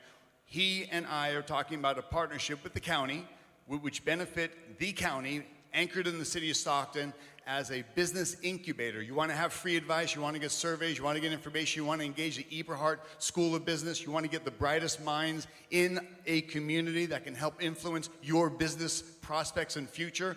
We're going to open up that incubator here in the city of Stockton. So you can go there and get advice. You might be able to get a low interest or no interest loan. These are workable measures. I also put together, for this evening, I put together a Tom Patty Mayor 4-point plan of action. You want to be transitional? It's going to be in education initiatives. It's going to be job creation and workforce development. It's going to be economic opportunity and equity, and it's going to be policy and advocacy. The economic buying power, the economic influence, the self-empowerment. Instead of coming into meetings and asking for something, you're coming into meetings and able to influence something in your community. That's economic influence, and we need that in the community. Nobody in this great country should be left behind. Everybody has a voice, whether you're in need and you're at the very most basic challenging moments, or if you're in a point of a position of influence. Everybody's voice is going to matter, but everybody's voice needs to be empowered, and the greatest way of doing that is going to be through education. It's going to be through job and business ownership right here in our community. Thank you, Mr. Patty. Please use the mic. Oh, I'm sorry. Thank you. The next question, and I'm going to follow it up close to some of what you said. The Congress passed into law Community Reinvestment Act, CRA, in 1977 to combat redlining. In October 2023, the law was overhauled to encourage the use of community banking agreements, that's CBAs, to assist in increasing lending opportunities for minority business developers and home purchases.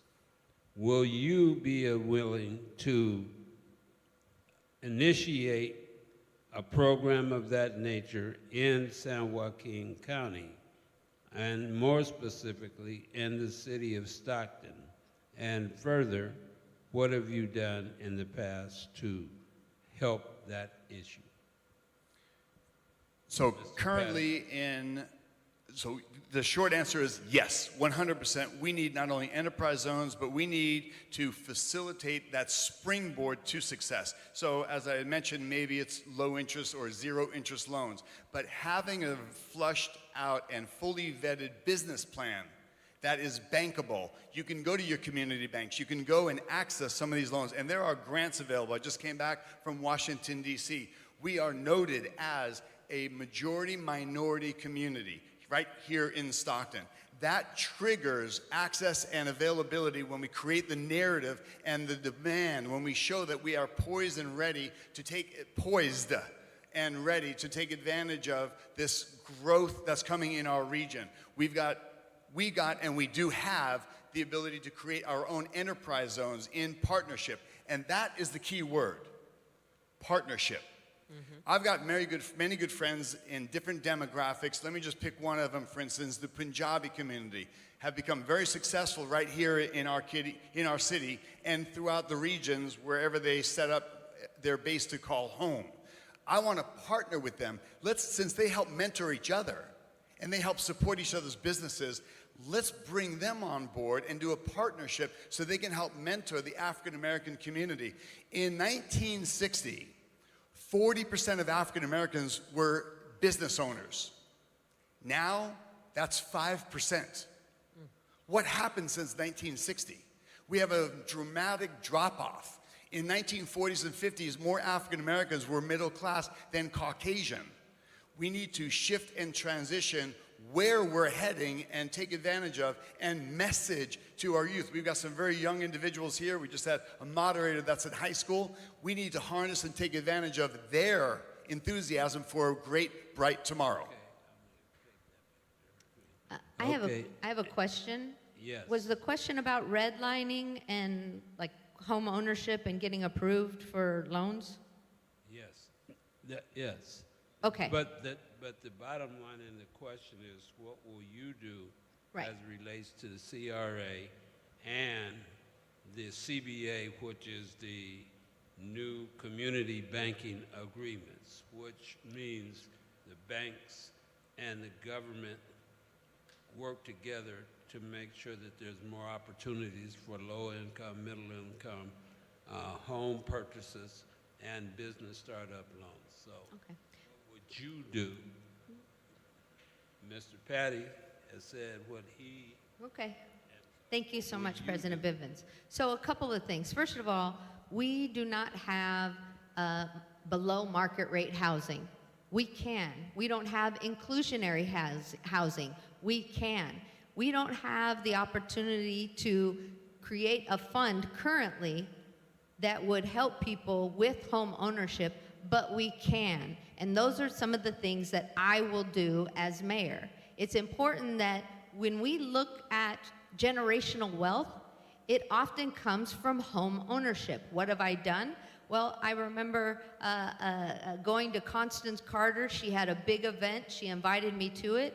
And I said that, I go, we need to be real honest with our children about money, about credit. What I've done is I've done personal finance classes. I talked to students about that, about how you need to save for the future instead of letting that money burn a hole in their pocket. What we can be doing as government, that there are opportunities for us that are already happening down in LA, where these funds have been created that we can have right here, and as well as working with our banks. Again, that public-private partnership is so very important. But we also have to be working with developers to make sure that the people who are helping build that house can afford that house. Because right now, I will tell you, people can't. They've been priced out of the market. And we need to be doing education in the community. We need to be able to hosting them at our churches. We need to be hosting them at schools. We need to be having town halls with people who want to learn more information about this and how to get to that spot. They can then come and learn that information. So that's my answer. And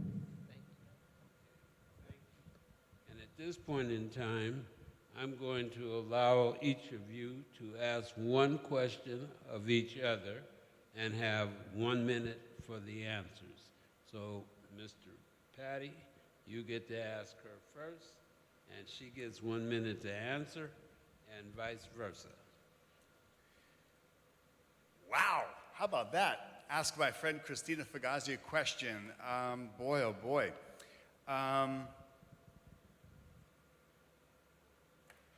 How you doing? Well, Mr. Patty said thank you for your answer, and you haven't given it. So you get to ask him one question if you'd like, and he has 1 minute to answer. No, that's my question. How's my friend that we're both running for office? We're diligently committed to our community. So I just want to ask, how you doing? Well, Please restart the clock. what was that? Oh. Okay, so answering that question, I have a full-time job at a high school, at a comprehensive high school that has a huge athletic program. My days sometimes are 16 or 17-hour days, and I wouldn't change it for anything in the world because I love our kids. It is hard, though, to campaign and have a full-time job that you go to every day. So I will be honest, I'm tired. I get tired. When I'm done here, I'm probably going to go home and sack out and go straight to bed. I mean, I'll wash my face first, but that's the answer to your question. Okay. All right. Did you want to And respond? I wanted to ask that question because Christina's genuinely my friend, so I care about her and see how she's doing. So thank you. Okay. Moving right along. Leslie, you have the next. Did Yes. she ask him a question? Oh, Okay, so my question is, I know that you had done a post where you put Vice President Harris, you know, it was a nice post that you put out, but I'm curious to know who in 2016, 2020, and in this next 2024 are you going to support for President of the United States? I'm going to, and thanks for that question, I'm going to vote for the person that I believe most aligns with the policies I believe will best suit our great nation. So we start to look at what happens nationwide, and we have to remind you there's all this emotion of what's happening in Washington when, by the way, the most important elections you have is going to be your school board, it's going to be your city council, your mayor, your county supervisors. But if you look outside that where the emotion is, I'm most concerned about the hundreds of billions of dollars we're spending for people that have come here illegally across the border. I'm concerned about inflation. I'm concerned about PG&E and the energy rates that are exorbitant and escalating. Which candidate is going to be pro-energy? Which candidate is going to be beneficial to our region? Which candidate's going to be pro-business? And that's a decision that has to be made, and I will make as I'm studying. There's a vacillation between, because they talk, there's many.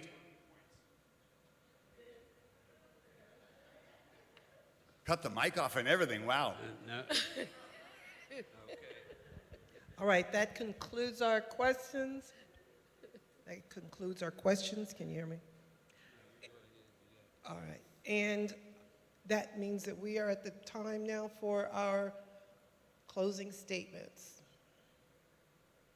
And I believe, who was first? Yeah, I think Fugazi went first, so it'd be Tom today. Yes.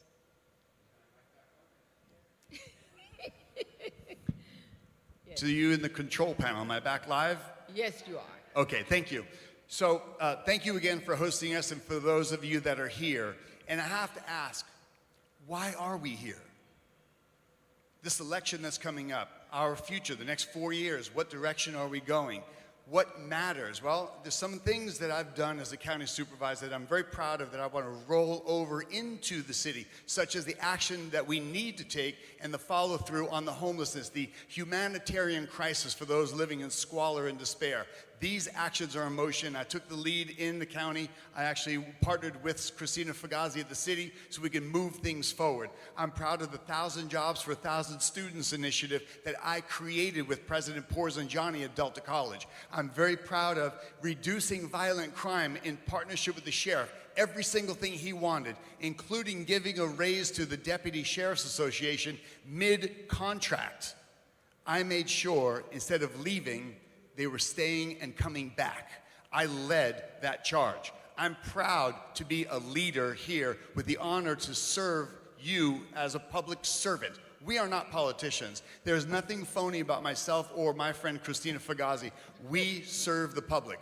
Yes, we reduce crime, violent crime by 25%. Yes, we reduce overall crime by over 30%. These are actions taken by leaders, and I'm proud to be part of that board. When I run and when I am serving this community as your next mayor, it's to continue success.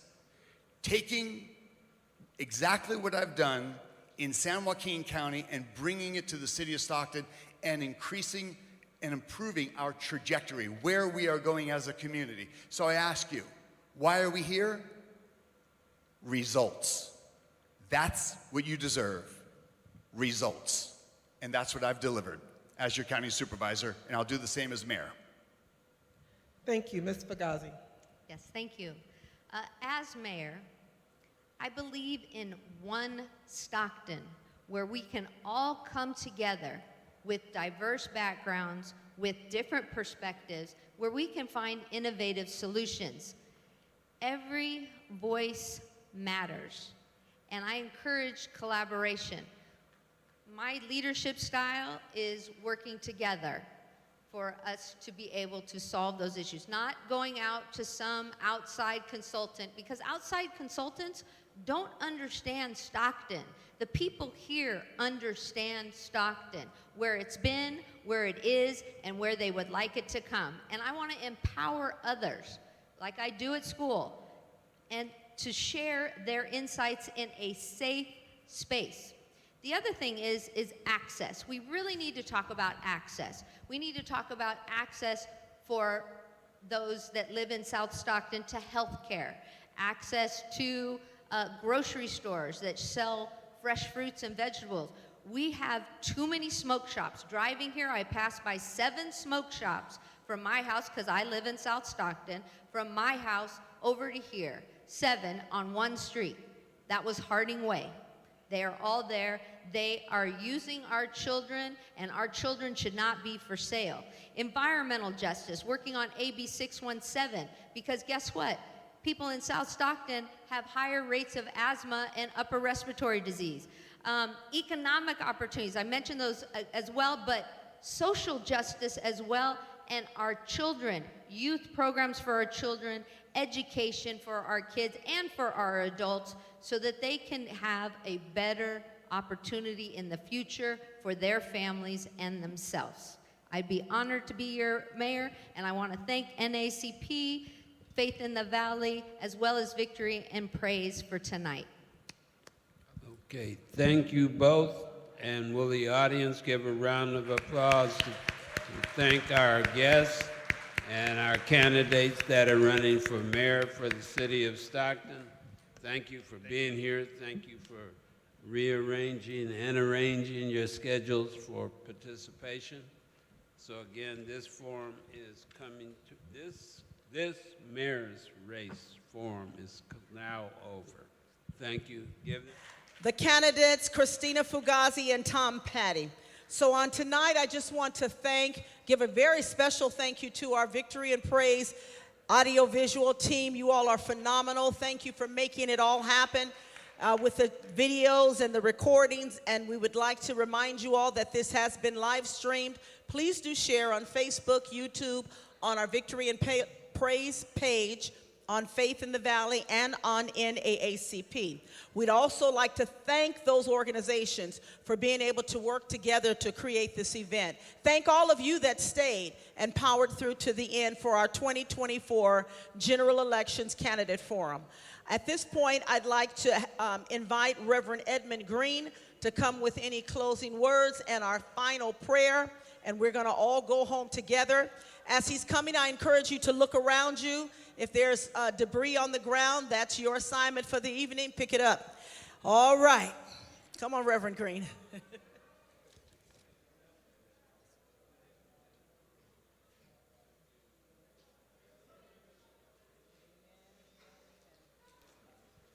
Yeah.